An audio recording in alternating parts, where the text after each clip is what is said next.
always in the eye of the beholder and the political party. The Trump family, by the way, now descending their own plane, which will be Air Force One come tomorrow. And of course, here to see the formal inauguration of their dad, something that seemed unthinkable when Donald Trump first entered this race, and joined by former Arizona Governor Jan Brewer here, who saw this. I think it was back in February of 2016, Governor, where you were one of the earliest so-called establishment figures to say, yeah, I like this guy. And now here is Donald Trump on the verge of becoming President of the United States. What do you think? It is so exciting, and the atmosphere out there in D.C. today and last night, there's just euphoria just everywhere. Everybody is just really pumped up that change is on its way. What do you think, Governor, of all these, I think 68 by last count, congressmen and women who are not attending the inauguration? I think it's disgusting and disturbing. We're all Americans, and tomorrow we're having an inaugural for America, and it would seem to me that they would be there to see that peaceful transfer of power. It's just so disappointing to me and to others.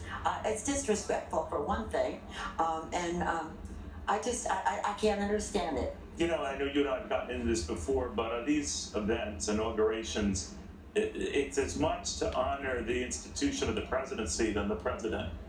People always snap pictures in front of the White House, not so much because of who's in the White House, but it's the White House. We've all taken pictures in front of the White House, for years and years and years, and you're absolutely right. And why we have people out there that don't want to participate in America when they say they are. It just blows my mind. Donald Trump, Melania Trump. This is a full turn of events from something that seemed unthinkable. I always remember when he descended that escalator at the Trump Tower, and a lot of people think, well, this is rather curious. And here he is descending steps from a plane that will soon be Air Force One, that will soon be recognizing. Of course, any plane that the president travels in will be Air Force One, but all the stuff that accompanies being President of the United States, and it will be Donald Trump's. Tomorrow morning, of course, all of this will kick off. He'll have a mass in town. He will be meeting with the President of the United States and his wife. They have that famous tea at the White House. How do you think, Governor, this is all going? Besides these 68 or so Democrats who aren't going, the Obamas themselves have been very gracious. That keeps with historical precedent. Do you see that continuing? I think that, there's always going to be a rocky road moving forward, but hopefully it will at least allow us to have this one day all together collectively. Everybody's not going to agree, but Donald Trump is going to make such a huge difference in America, I believe. And I believe from the beginning that he will bring our country together. He will be good for America. He will secure our borders. He will bring back the economy. He'll lower our taxes.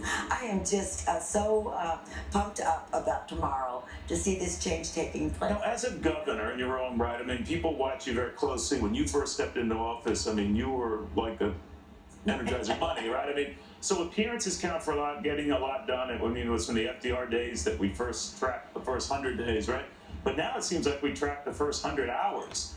So I'm wondering, there's talk that he's going to sign a lot of executive orders, essentially undoing Barack Obama's executive orders.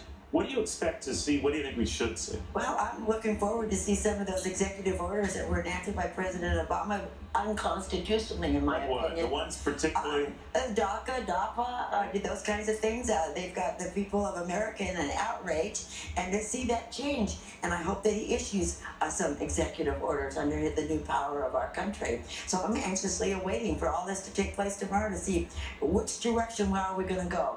Donald Trump is going to deliver the goods. He's going to make America great again. There are a lot of high expectations for him, but a lot of people have already said they're going to challenge him on a lot of these policies. They're going to use the fact that going in, he's a controversial figure, that he doesn't have as high approval ratings of other presidents coming in. We should point out that normally those that don't, of course his are especially low given the nature of this campaign, end up being pretty effective presidents. But leaving that aside, how do you think he works with the other side, especially Democrats who don't much like him personally and feel that you know, he's going to be very tough to work with. What does he do? Well, I know that Mr. Trump, our President-elect Trump, is willing to work with whoever that can work with him and together make America great again. You know, we've had so much division in our country for the last 8 years. I mean, it's just been absolutely downhill. So divided, so divided. And in politics, you have to make compromise. You have to make things work. Do you think he'll for the be a people. compromiser in that sense, then, Governor? Because I don't think he neatly fits into a Republican label or a Democratic label, which probably explains his election. And he seems very pragmatic. Some have expressed concern in the business community. We like this idea of cutting back on taxes and regulations, yet we don't like the fact that he polices where we hire our people or don't hire our people. How do you think, well, that's going to work out? I think that given the landscape, that it is going to work out. I just have faith in it. I think that people want change and they want to see him do the things that he has promised that he's going to do. And he will bring people on. We're already seeing it, and he hasn't even been sworn in yet. Now, what about on the border? A big issue with you, of course, we all famously remember that shot of you pointing your finger at President Barack Obama.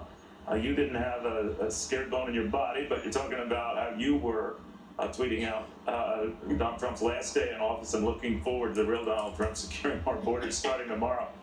Tell us the story behind this picture. I know I asked you again, but a lot of people aren't familiar because that is rare for someone. Most people are in awe of the president, you know, because it doesn't matter whether Republican or Democrat. And I But went there, what went Neil. on there? I went there very respectfully to meet him, and he was coming into town. And I went there respectfully. I wrote him a note, and we got into the situation of securing my border, and he just doesn't think that it was necessary, and he talked to me like I was a child, like I didn't know what I was talking about. And by And God, it was his job. that's you It was pointing his back to. So job. at this point, when you're pointing back to him in that picture, so if we could show that again, what are you saying to him at that point? And can we? Is it re-airable? I don't know what exactly I was saying, but it was about the Oh, border. I think you secure know our exactly what you border. were saying. And he was not very gracious to me. He was not gracious at all to me. Really? He wasn't listening to us. He has a job to do. He's the president of the United States. Secure our border. That's a fundamental purpose of the federal government. All right. So what do you think a President Trump then would do? I think that- What has he told you is his good action? He's going to secure our border. He's gonna enforce the law. He's going to work with us. I think the 10th Amendments are going to come back to the states, which is very, very. When you say and the enforce the rule of law, when he said he's talking about building a wall that we might have to pay for it first, the Mexicans will eventually. What do you think of that? I think that that's a good possibility, and it's Yeah. a good way to go about doing it. And the bottom line is that he is going to do something. It's probably going to be the wall, it's going to be technology, but he believes in the rule of law, and he understands the damage which has been inflicted upon the United States because of that open border. It's not anything to do with any racism or bigotry, but we have rules. If you don't like it, then change the rules. One of the things we're watching is the Trump motorcade, and that's so exciting. It is well, It's right? so I mean, you think exciting. about it. Here we are in Washington, overlooking where tomorrow there'll be a peaceful change in power, and that is something that is unique to this country. It's It is. no matter Just- the divisive election or whatever. It is the best thing that could ever happen to see that peaceful transfer of power of America. And it should be all Americans coming together to enjoy, embrace, and celebrate that day. All right. Everybody. Do you think that it doesn't matter whether he is getting to work Inauguration Day? Some say, no, you can wait till Monday. Others say, no, you got to do something on Saturday. How do you feel about this? You know, I know Mr. Trump. I would Mr. say Trump works you're every day. president all the he time, works right? every day. Yes. He is a hard worker and a great listener and a sharp mind. And I'm sure he'll be working tomorrow. He'll be doing stuff, getting it done, doing the job for America. The most likely thing, though, Governor, appears to be these executive orders he would do. But would you find it at all ironic that he is doing the one thing he criticized his predecessor for doing? Well, I think that if he doesn't, you have the privilege and the right to do executive orders. Absolutely. What President Obama did, in my opinion, and a lot of other people, it was unconstitutional. You can't decide immigration laws by the stroke of a pen. I mean, I could do executive orders as governor, but there was a limit to what you could do. You can't write laws. Bottom line, today with the events and the speech, we're told that Donald Trump has been fine-tuning that speech. What do you want to hear in it? Well, I hope that he discusses certainly the border. I want to hear him discuss the issue of education because that's why I got involved in politics. And I'm hoping that the Congress certainly looks to Betsy DeVos and they get her confirmed because she really is truly a person that supports education and an education with high academic standards for all children. And I am a big cheerleader for her. I think she's great. I don't know her personally, but I know her background, and I know that she's got a good heart and a smart brain, and that's what we need in the Department of Education. Work with us as states. Get the job done. Betsy can get it done. All right, we shall watch very closely, Governor Brewer. Thank you very much. Great seeing you again. Seeing you. All right, enjoy.